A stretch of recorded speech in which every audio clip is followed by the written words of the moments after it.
से सुनी जाए। अहेतु कीम, कोई हेतु रख के नहीं सुनी जाए कि कथा सुनने से कुछ मिल जाए। कथा सुनने से क्या मिलना चाहिए?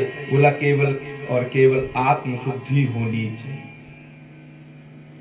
धर्म प्रोजित केत वो अक्त परमो निर्मत्सरणम सताम। निर्मत्सरणम, देखिए पहले भी मैं सुना चुका हूं, मच्छर और मत्सर में थोड़ा थोड़ा ही अंतर है। मच्छर बाहर से काटता है और मत्सर भीतर से काटता है। मतः अग्रे सरती इति मत्सर। देखो भाई ये हमारे से आगे कैसे बढ़ गया, तो भीतर का मात्सर्य प्रकट हो गया। वेद व्यास जी कहते हैं कि देखो बाहर के मच्छर को तो हम भगाने का पूरा प्रयास करते हैं, लेकिन भीतर के मात्सर्य को कैसे भगाया जाए, उसका लक्षण क्या है? तो भीतर के मात्सर्य का सबसे बड़ा लक्षण ये है कि जब कभी ऐसा होता है कि गांव में कोई आगे बढ़ता है तो मन में ये हमारे से आगे कैसे बढ़ गया महाराज, तो उसकी टांगे खींचने लगते हैं। परंतु आज की विडंबना कुछ और है। आज की शिक्षा दीक्षा ऐसी है, किसी को दे दो तो वो फिर अपने आप में ही गुरु बन जाता है जी। किसी गांव में एक महात्मा जी आए। महात्मा जी ने बड़ा भाव रखा। तो गांव में कोई व्यक्ति आया, बाबा के चरणों में प्रणाम किया, बाबा से कहने लगा महाराज मुझे चेला बना लो।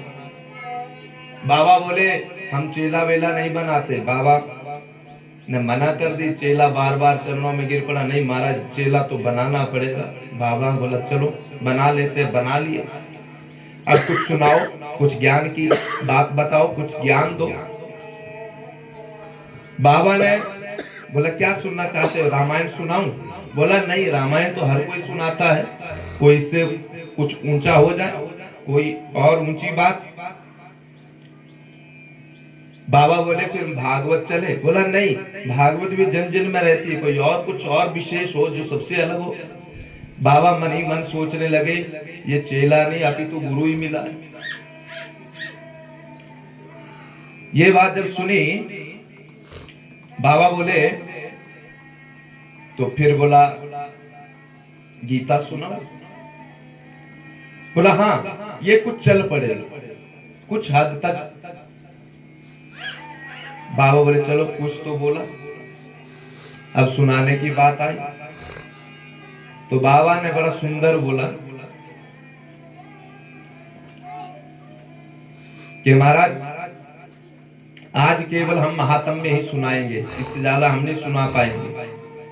चेला बोला ठीक है महाराज। बाबा बोले सर्वोपनिषदो गावो दो गधा गोपाल नंदन। चेला बड़ा खुश, आहा आनंद आ गई। महाराज क्या बात, बहुत सुंदर बात कही आपने, इसको सुनकर के तो मैं प्रसन्न हो गया। अब वो चेला पढ़ा लिखा तो था नहीं कि उसको कुछ आता। अब बाबा ने तो वो संस्कृत में बात कही कि सर्वोपनिषदो गावो दो गधा गोपाल नंदना, लेकिन वो झूठ मूठ में ही बड़ा प्रसन्न हो रहा। सारी बात हो गई। बाबा ने बोला समझ आया? चेला बोला महाराज तुम कम समझते हो, हम तुम्हारे से ज्यादा समझते हैं, हमें सब कुछ समझ में आ रहा है। अच्छा इतनी बड़ी बात, देख लो कुछ समझ में ना आया हो तो बताओ। चेला बोला महाराज आप कम समझते हैं, मैं ज्यादा समझता हूँ। गुरु मन ही मन सोचने लगे, वो तो मैं देख रहा हूं।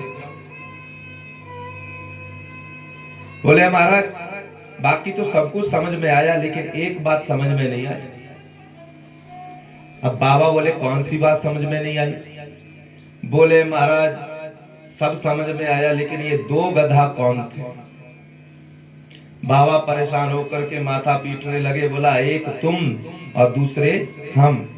एक ने कही और दूसरे ने सुनी। इसका अर्थ ये हुआ बाबा ने जो कहा था कि सर्वो उपनिषदो गावो दो गधा गोपाल नंदन, सभी उपनिषद गाय की तरह है। भगवान कृष्ण गाय को दूहने वाले हैं। दूध गीता का ज्ञान है और बछड़े के रूप में जो दूध का पान करने वाले हैं, गीता का ज्ञान को पान करने वाले हैं, वो अर्जुन है। ये बात कही थी, लेकिन वो तो बेचारे को संस्कृत आती नहीं। कहने का तात्पर्य, आज की विडंबना ऐसी हो गई है महाराज, आज का प्राणी अपने आप में ज्ञानी बना फिरा है। लेकिन बात चल रही थी सत्य और असत्य की, क्योंकि सत्य से बड़ा कोई धर्म नहीं है। इसीलिए रामचरितमानस में बाबा सुंदर सूत्र दे रहे हैं, वेद व्यास जी भागवत देवी भागवत में उत्तर दे रहे हैं।